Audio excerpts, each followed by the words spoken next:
আমাদের জীবনে বরকত নেই কেন? বেশিরভাগ মানুষই চতুর্দিকে দেখা যায় হতাশাগ্রস্ত। এর থেকে প্রতিকারের উপায় কি? খুবই গুরুত্বপূর্ণ এবং খুবই জীবন ঘনিষ্ঠ একটি প্রশ্ন। কারণ এই বিষয়ের সাথে আমি নিজেও একমত যে আজ ঘরে ঘরে হতাশা। যার সাথে কথা বলবেন মানুষের মনে অনেক দুঃখ, অনেক ক্ষোভ, অনেক হতাশা, অনেক অপ্রাপ্তি, অনেক তার দুঃখগাথা এগুলো বলবে।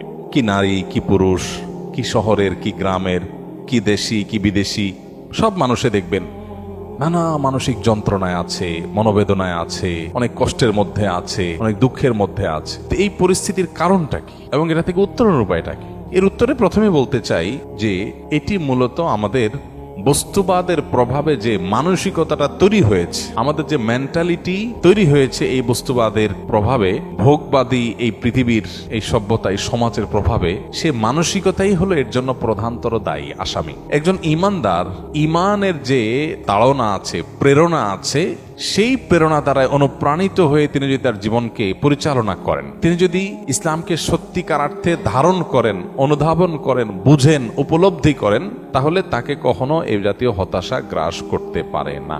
কেন? কারণ প্রথমত ঈমানদার জানে এই পৃথিবীটা চূড়ান্ত কোনো বসবাসের জায়গা না। এটা একটা নির্দিষ্ট পিরিয়ড পার করে চলে যাওয়ার জন্য আমার অনন্তকালের যাত্রা সামনে আসছে। সো এখানে যদি আমি ভালো থাকি আলহামদুলিল্লাহ, না থাকলে তার জন্য এত একেবারে ভেঙে চুরে পড়ার কিছু নাই। আমার আসলটা তো সামনে আসছে।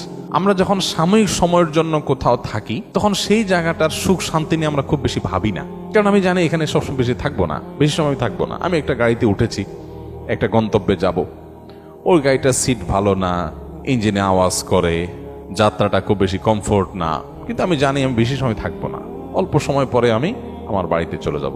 তো আমি ওটা নিয়ে এত মাথা ব্যথা করি না, কারণ এখানে আমি টাইম পাস করছি, জাস্ট গন্তব্য, আমার মূল গন্তব্যে যাওয়ার জন্য এটাকে ইউজ করছি মাত্র। অতএব এটা নিয়ে এত অরিট থাকে না। আমাদের বেশিরভাগ মানুষের এই যে হায় হায়, নাই নাই, খাই খাই একটা ভাব। মহিলাদের সাথে কথা বললে দেখা যায় তাদের জীবনের দুঃখের শেষ নাই, দুঃখের কোনো শেষ নাই। কি দুঃখ? যদি আলাপ করেন তো দেখবেন যে বলবে যে দুঃখ হইল তার স্বামী তাকে বিদেশে ঘুরতে নিয়ে যাবে বলছে, সে ওয়াদা আইজও সে পুরা করে নাই। এটা হলো তার দুঃখ। হ্যাঁ, দুঃখ যদি শুনেন তো শুনবেন যে স্বামীটা শুধু শাশুড়ির কথা শুনে, দেবর ছাড়া কিচ্ছু বুঝে না, ননদগুলোর জন্য সব দিয়ে দিতে চায়, ছেলে মেয়ের জন্য একটা ফ্ল্যাট প্লট বুকিং দিবে, সেটা করে না। এটা হলো দুঃখ। পুরুষদের সাথে যদি বসেন, দুঃখের কথা জিজ্ঞেস করেন তো বলবে যে হুজুর বড় কষ্টে আস, বড় কষ্টে আস, দুঃখের শেষ নাই। কি হয়েছে? ব্যবসা বাণিজ্য ভালো না, একটা বড় একটা ধরা খাই, যেখানে হাত দিয়ে সব শেষ হয়ে যায়। ওই লোকেরই বাসায় যায় দেখেন 5 পদ দিয়া ভাত তরকারি রাইন্দা খাইতেছে, বুড়ি বুঝ করতেছে। আপনারা দাওয়াত দিয়ে দেখবেন 7 পদ খাওয়াইতেছে, কিন্তু ওনার অনেক দুঃখ। কিসের দুঃখ?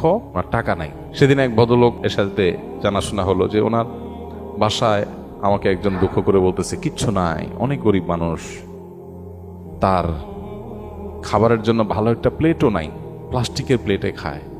আরে এত কষ্ট।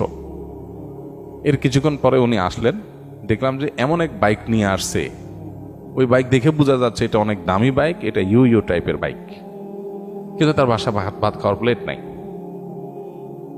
আমাদের বেশিরভাগ মানুষের দুঃখগুলো দেখলে, সবার কথা বলছি না, উল্লেখযোগ্য সংখ্যক মানুষ আছে, তাদের হাহুতাশের কথা শুনলে আপনি যখন ইসলামের পার্সপেক্টিভ থেকে তাকান বা দেখেন, বা আপনি নিরপেক্ষ জায়গা থেকেও যদি দেখেন, তাহলে সেক্ষেত্রে আপনি দেখবেন যে আপনার তার দুঃখের কথা শুনে আপনার হাসি পাবে, যে এই হলো দুঃখ। বহু মানুষ আছে চিঠি লেখে, মেসেজ দেয়, মেইল করে, ভাই আমি আর বাঁচবো না ভাই, বাঁচার কোনো উপায় নেই ভাই, মরার আগে একটু কথা বলে যেতে চাই। ঠিক আছে, আসেন কথা বলি। কথাবার্তা বলার পর আমি দেখি সে আমার চেয়ে অনেক ভালো আছে।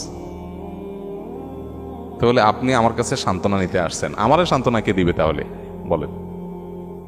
এই দিক থেকে আপনি তো আমার চেয়ে ভালো আছেন, মাশাআল্লাহ। ঈমানদার তার এই যে হায় হায়, গেল গেল, নাই নাই, খাই খাই, এই যে ভাব, এই ভাবটা দূর করতে হবে, মানসিকতাটা পরিবর্তন করতে হবে। ভাই দুনিয়াটা জান্নাত না। এখানে যদি সব মন মতো হয়ে যায় তাহলে জান্নাত কি? এখানে তো আপনি শ্বশুরবাড়িতে গেছেন, আশা করছেন একটা জিনিস, হয় নাই। আশা করছেন যে শ্বশুরবাড়িতে যাবেন, খুব কদর টদর পাবেন, যাই দেখলেন না, তারা ড্যাম কেয়া, শালাশালি, তারা মোবাইল টিপি করতেছে, অন্যান্য জায়গায় বলতেছে, মেহমান হিসেবে আপনাকে যে আতিথেয় করা দরকার করতেছে না। আপনার চান্দি গরম হয়ে যাচ্ছে, মেজাজ গরম হয়ে যাচ্ছে, কারণ আপনি এক্সপেকটেশন ছিল অনেক, হয় নাই। যখনই গরম হয়ে যাবে তখন চিন্তা করবেন আমি অহেতুক এক্সপেকটেশন করেছি, দুনিয়ার সব চাহিদা পূরণ হবে না। আশা করছিলাম বিয়ের পরে খুব শান্তিতে থাকবো, এখন বউটা দেখে বেলাইন।